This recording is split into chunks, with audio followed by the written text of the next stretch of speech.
Hi, வணக்கம். நான் சின்ன வயசுலேருந்து கொஞ்சம் நாவல் படிச்சிருக்கேன்னு நினைக்கிறேன்.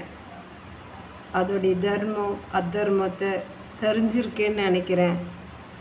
எனக்கு தெரிஞ்சதை உங்ககிட்ட சொல்லலான்னு இருக்கேன். அதனால் எனக்கு முழு ஆதரவு கொடுப்பீங்கன்னு நினைக்கிறேன். ஒரு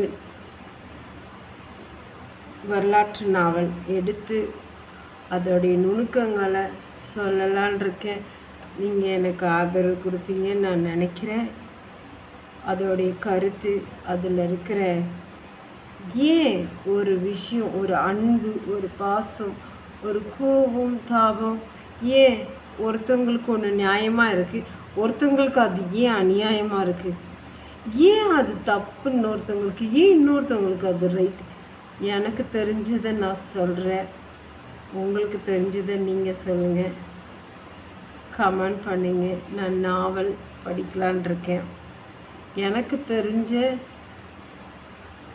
அறத்தை சொல்லலான் இருக்கேன்.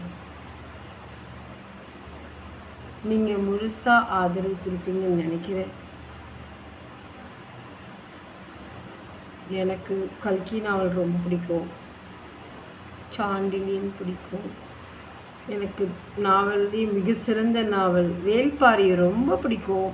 வேள்பாரி என்ன மனுஷையா! அவருடைய தர்மம் நியாயத்தை எடுத்து சொல்லணும்னு வச்சிங்களேன், நான் ரொம்ப சந்தோஷமாக இருப்பேன். எனக்கு அவ்வளோ பிடிக்கும். இப்படி சொல்லுவாங்க, பொன்னியின் செல்வத்தில் ராஜராஜ சோழன் எப்படி அவர் பெரிய ஹீரோவோ, அது மாதிரி வேள்பாரியா எனக்கு ரொம்ப பிடிக்கும். அவர் ரொம்ப பெரிய ஹீரோன்னா எப்படி இப்படி தான்டா இருக்கணும் ஒரு மன்னன். நியாயம் தர்மம் எல்லாம் இருக்கணும். அந்த ராஜராஜ சோழனே பெரிய பொறாமைப்பட்ட ஒரு ஜீவன்னா அந்த வேள்பாரி. அந்த நாவலை எடுத்து உரைக்கிறேன். அதில் இருக்கிற தர்மம் நியாயத்தை நான் சொல்கிறேன்.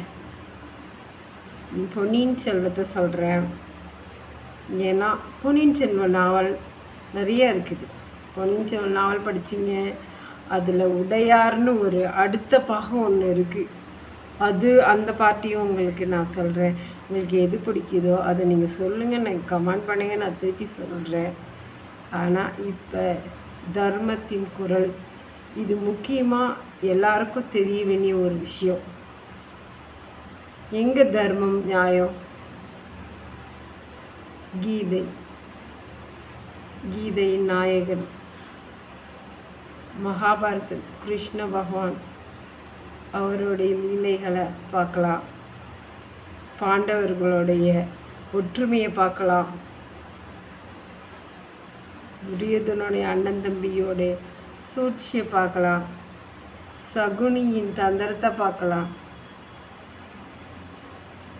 துரோணாச்சாரியின் மௌனம், ஏன் நிறைய இடத்துல மௌனம் சாதிச்சார் அப்படின்னு பார்க்கலாம்.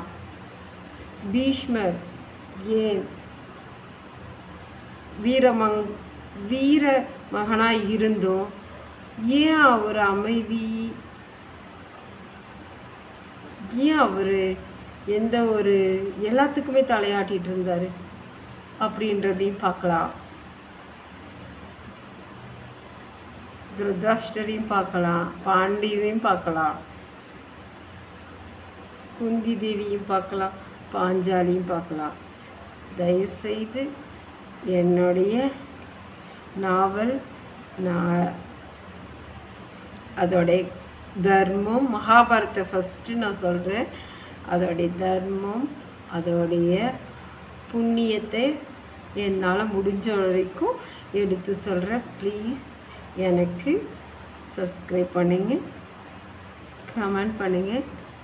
நான் சொல்கிறதுல எதுனா தப்பு இருந்துச்சுன்னா கண்டிப்பாக கேளுங்க. தேங்க்யூ. கதை சொல்ல எனக்கு ஆதரிப்பீங்க. தேங்க்யூ. பாய்.